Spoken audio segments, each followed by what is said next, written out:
Hey, good morning, everyone, and welcome to ShortSalePowerHour.com. My name's Fred Weaver. My partner, Kevin Kaufman, is cautiously walking over the cable that is currently charging the video camera, and we are Group 4610, Arizona's premier short sale team.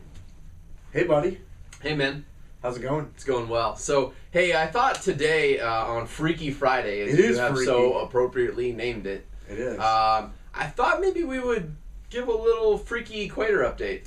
We haven't really talked about Equator in a while. It's a great idea. No, it's not really a freaky update, but I'm just trying to go with the theme of today. So, well, what we're about to share is going to be freaky to some people. They're going to be like, what? Yeah, well, so here's the deal.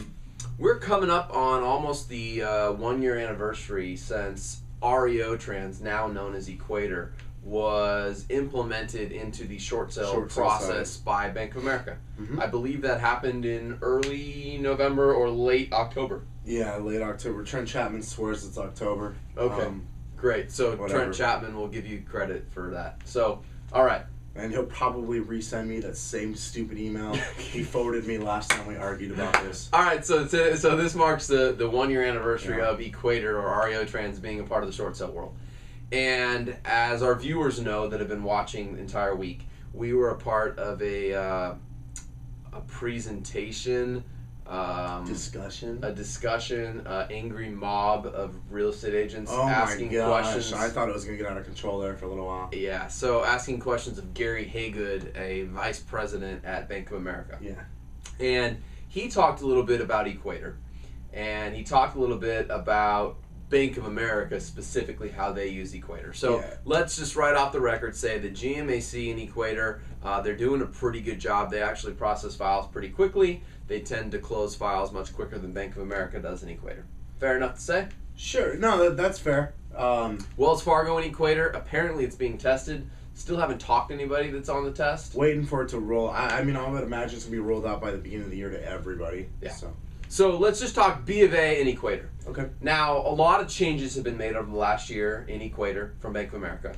And when I say a lot, a couple significant ones, and some there's a lot in the pipeline. In fact, I believe Gary Haygood said there was something like, you gonna remember that number? What? Coach here. He said there was like how many number of changes they had that they wanted to implement. No, I honestly don't remember that number. I think it was over 100, but I might be making that up. The point is, they wanted to make a lot of changes. Now that they've seen this thing in progress, they realize there's a lot of things they could do better from a system standpoint and from how they work with the system. Yeah. So changes that have been made in the last year, we have seen that Bank of America now, when your file gets submitted for approval, there's some automatic emails that come back to you. Which is great stuff. We've seen Bank of America write basically a tutorial. Every time you open a file in SureClose, they give you I'll call it a tutorial. I don't know what else to call it. You meant to say Equator. You said SureClose. Oh, I said SureClose. Huh? That's funny. So in Equator, when you open a file in Equator, that they give you that basically a guide to how to use Equator. Yeah, exactly. I mean, those are just some of the what I would call major changes, like a couple major ones that weren't there when they started a year ago. Pretty much every portfolio now that B of A has is in Equator, with the exception of... The only thing is the legacy Bank of America HELOCs out of, was it South Carolina, North Carolina? Yeah. That is like literally the only thing left not in Equator, and I doubt they're going to be based on what he's saying. I mean, when he said legacy, like, you guys, those are old Bank of America originated loans. Understand that most of Bank of America's mortgage business or servicing business is actually Countrywide's business. So it's like a very small percentage. He's got one group out there that are not working it. Sure. So every file now from B of A, that's significant, because at first it was just first mortgages. I don't think seconds were really being operated in Equator in the beginning. Neither were FHAs or VAs for the longest so time. now all that is in Equator. So let's talk around Gary Haygood's idea of how Equator should be used.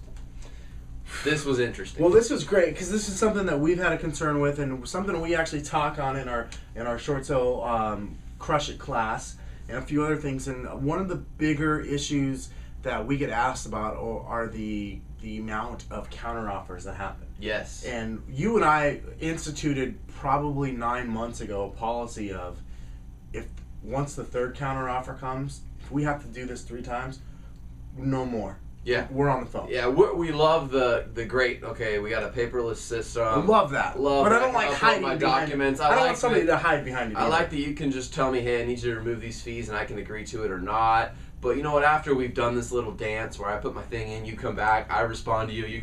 You know what? At that point, after you've asked me to make changes twice now, I'm on the third round of counteroffers.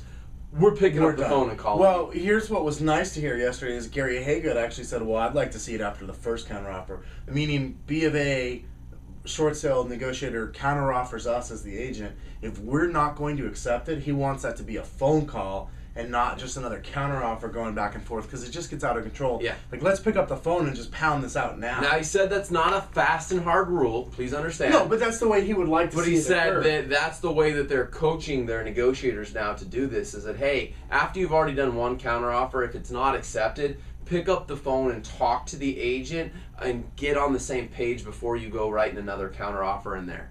So don't just hide behind the system is basically what he was saying. And you know what? One of the things I thought was really interesting, talking about hiding, is that Gary Haygood admitted that a year ago, Bank of America, he used the expression, pretty much you guys were calling and emailing me and I was hiding under my desk. I mean, that's literally what he said. Now, I'm not saying that to make him out to be a bad guy. No, okay? but they were just... inundated? Is that even the right word? He was saying we were so inundated with requests that we literally just didn't know how to handle them. So rather than hiding now, even though we are inundated, we've increased our staff from they've 1,500 almost doubled to their staff in the last 6 months. To 2,800 people. So you know what? Now we've got a little bit more ability to be able to handle the requests. So we're coming out of hiding, if I can say it that way, because those are the terms he used. Yeah. And we're stepping out to say, hey, we're good at this. We're not so good at this. How can we work better with you? Yeah. I mean, and certainly that's one of them, because there's nothing more frustrating than having to go back and forth with counters. Like, I mean, especially when you're talking about dumb little fees here and there that don't really make a difference to the bottom line. Yep. I mean, that kind of stuff is ridiculous and silly. So that's good. That's definitely one thing I like. Now, the other part that he mentioned that we should see the changes coming in, this really comes from more of a place of them having the staff in place now, is the outbound calls on their side to us as agents with updates every, I think he said 10 to 14 days. He did.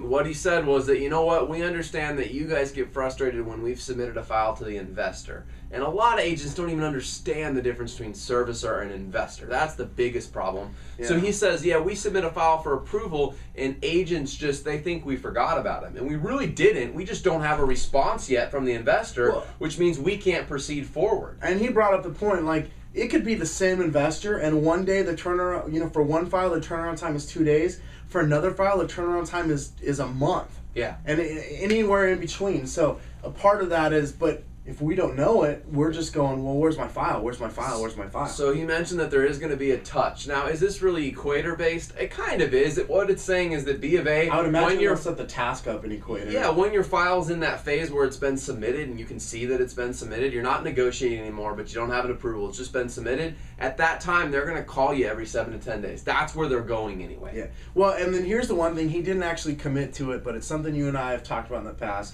and it's something we've talked about with Sunland. And I know that Dave probably is also a proponent of this, but making the negotiators' tasks actually visible to us as the negotiators. So when I'm negotiating a file and I've completed a task, and now it's on the negotiator to do their job, I know what their timeline is. So that I don't, hey, if they've got 5 days to do this, I don't want to email them in 3 days and go, why haven't I heard from you? It would just be nice to know they had 5 days. 5 days. And when their 5 days is up and they haven't done their job, well, now I know it's an appropriate time to ask them why they haven't done it, talk to their team lead, etc. So I think that's going to be the biggest and best when that gets implemented. Now, again, Gary Haygood did not make a commitment to that being implemented, but you and I had a conversation with Dave Sunland in the last 90 to 120 days where he said that he thought it would be best if that happened. Well, he understood why they didn't do it in the beginning, but he thought it would be best. Maybe he's changed his mind on that since then. I don't know. But I'd love to see it take place. Dave, open invitation for you too, buddy, to be on the show. I just want to say that. I know I invited the CEOs of all the major investors out there, but I mean, Dave, you've always been open and honest with us. In fact, Dave, we're gonna give you a ring. We're gonna be down in Austin in November. Maybe we'll come pay you a visit. Yep, absolutely. So we'd love to get you on the show. Just get your thoughts. The more we can do here to educate the agent community and get the agents and the servicers on the same page, the easier this is going to be on everybody. Like, we know your employees are frustrated. The agents are frustrated. Like, let's just get together on this and work together and stop being adversaries. Yep. So, just a thought. Ready to wrap it up, buddy? Yeah, why not? Wrap up Freaky Friday. It's Freaky Friday. 1, 2, 3. Short sale power hour. Short sale power hour. Crush it, Freaky Friday style.